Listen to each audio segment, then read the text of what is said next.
This is the Lathe Turning Speed Calculator, which determines the optimal spindle RPM for your machining operations based on material type and workpiece diameter.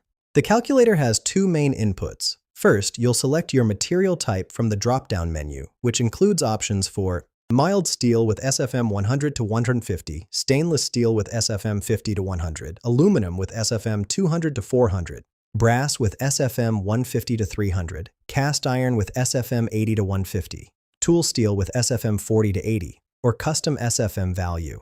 For this demonstration, I'll select aluminum. Next, enter your workpiece diameter in inches. I'll use 2.5 inches. If you selected custom SFM value from the material dropdown, you'd also need to enter your surface feet per minute in the SFM field that appears. After clicking Calculate RPM, the calculator will display your required spindle speed in RPM.